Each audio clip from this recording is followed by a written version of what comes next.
Milli Məclisdə deyirdik ki, çox dərsli ana müəllim işləmir. Amma qismət elə gətirdik ki, ana müəllim müəllim çıxdı.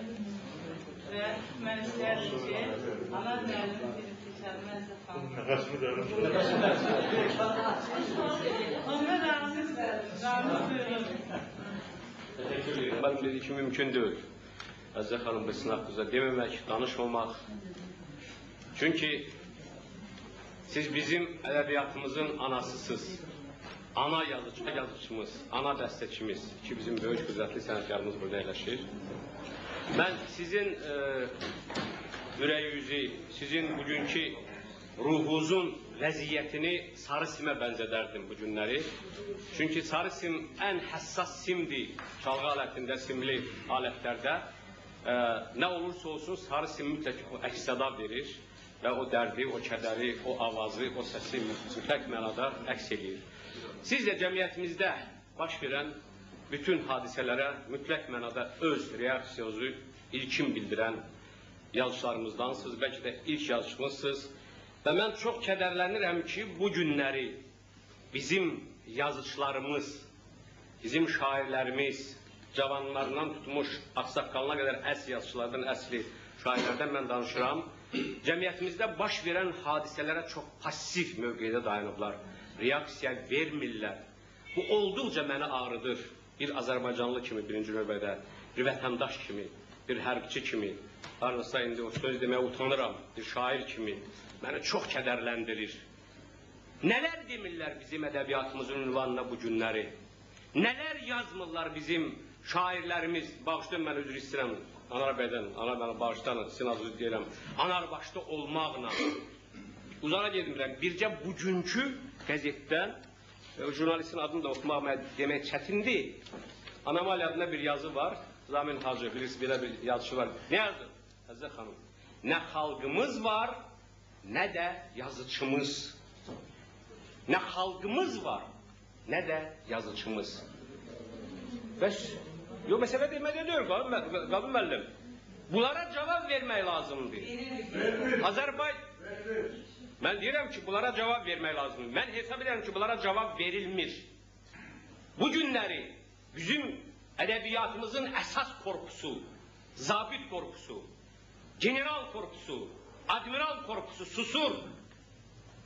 Susur. O Zümrüd Yağmur adında bir qız bir neçə ay bundan əvvəl bizim ədəbiyyatımızı nə günə qoydu?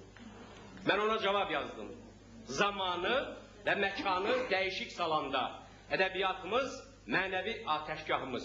Mən o yazını çap elətdirə bilmədim. Əgər o vaxtı o xanıma, Allah onu xoşbəxt eləsin, üzünü də bilmirəm kimdir, eləcə də bu oğlanı o qədər yaxşı tanımıram, ədəbiyyatımız yazır. Axı bizim mənəviyyatımızı parçalayırlar. Bu günləri Elçi müəllim yazıb ədəbiyyatda ki, ədəbiyyatımız bizim, mənəviyyatımız müxalifət və iqtidar cəbhəsinə bölünür. Əgər bir yazıcı ki, özünü müxalifət yazıcısı şairi hesab edirsə, mən hesab edirəm ki, o ədəbiyyatçı ya şair ya yazıcı adını üstündən götürməlidir. Çünki Azərbaycan xalqının mənəviyyatı birdir. Bizim ədəbiyyatımız mənəviyyatımızdır. Poeziyamız mənəviyyatımızdır. Dünyaya Füzuli verən, Nizami verən, Seydəzin verən, Əzzə xanım verən bir xalqa Hacı Zamin yazır ki, bizim xalqımız, nə xalqımız var, nə yazıçımız. Xahiş edirəm bu məsələyə münasibətinizi bildirəsiniz. Deyirsiniz ki, sual vermək lazımdır. Mən çox xahiş edirəm bu məsələyə münasibətinizi bildirəsiniz. Və sizin münasibətiniz bugünkü ədəbiyyatımızın belələrinə, bizi iki cəbdəyə bölənlərə, danışmağa dərdi çoxdur, söz çoxdur, vaxt alma olmur, danışanlar çox olacaq.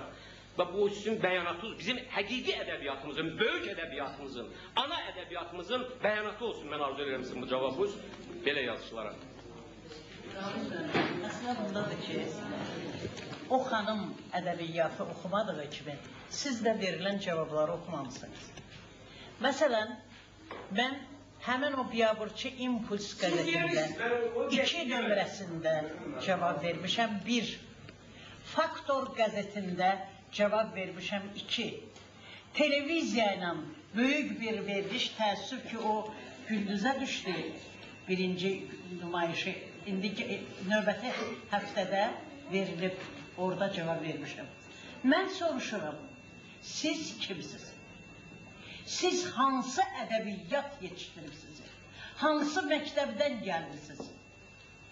Əgər bizi Cəlil Məmmədquluzadə Sabir dövrü yetişdirmişsə, sizi də həmin bəyənmədiyiniz indi o ədəbiyyat, o məktəb yetişdirib, o dərsliklər yetişdirib. Bu üsyankarlığı sizdə 60-cı illərdə ədəbiyyatımızda əmələ gələn o qorxulu zamanı üçün əsərlər idi ki, Anar idi, Sabir Əhmədov idi, Mövlud Süleymanlı idi, ondan sonra yadıma salın. Sabir Əhmədov. Sabir Əhmədov, dedim onu Sabir Əhmədov idi. Bunların elçini idi, bunların əsərləri idi, sizdə bu üsyankar hissələri oyadan, sizi bugün yetişdirən heç neyi bəyənmirsiniz. Əgər o üsyankarlıq olmasaydı, sizlə batıb qalmışsınız. Əgər mən Bəxtiyarı sevmirəm, amma Bəxtiyarın deyək ki, o illərdə yazdığı milli oyanma hissinə səbəb olan məktəbdə bizim uşaqlar, qızlar, universitetdə tələbələr onun makina ilə, o poemanın, Gülüstanın üzünü köçürdüb partaların altına düzürdülər. O zaman sizin dədələriniz haradaydı? Hansı birisi o mövzuya toxuna bilərdi? Hansı birisi Əbləsən kimi axırıncı sədaqətdə heç kəsin yazıq Əbləsənin adını çəkən də yoxdur. Sədaqət romanında deyir ki, erməni, o da erməni sözünü deməyib, ancaq mən yaxşı bilirəm çünki ömür yoldaşım təyyarəçi idi. O zaman təyyarəçilərin əksəriyyəti erməni idi, Rus idi. Dərmanları aparıb tökürlər qapılarının ağzından, pambuğa və kətlərdə arılar qırılıbdı, quşlar dağlarda qırılıbdı, qadınlar əyriblamaj doğurlar.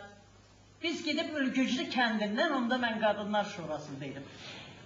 Sudan, torpaqdan, havadan nümunələr götürtürmüşdük, gəlib həmin fikrə gələndən sonra. Cavab verilir Ramiz mənim. İş bundadır ki, böyük bir bəla əmələ gəlib, 80 milyonluq Pakistanın 8 qəzeti var, 8 milyonluq Azərbaycanın 800 qəzeti var. Hamısının dalıcını izləmək bu çətindir. Sonra qadınlarımızın taleyi haqqında televiziyada mən böyük bir veriliş çəkilib və kimsə polisdən nədən bilmirəm, mən qorxmalıyam, mən qorxmuram. Pəncərəmin altında ticarət gedir. O, vaxtıyla deyərdilər, şah saraylarında xanım yarayan, saray xanımları ola bilən xanımlar orada iç günündə yağış istadır, gün deşir başını, külək qurudur, o orada bir parça çörək qazanır, aparır balalarından ötəri dayanır. Çünki ərlər işləmir, çünki fabrik zavod yoxdur. Kişilər, mənim qapımda belə ağlamaq tutur adamı bir nəfər işçi üçün bir maşın gələndə o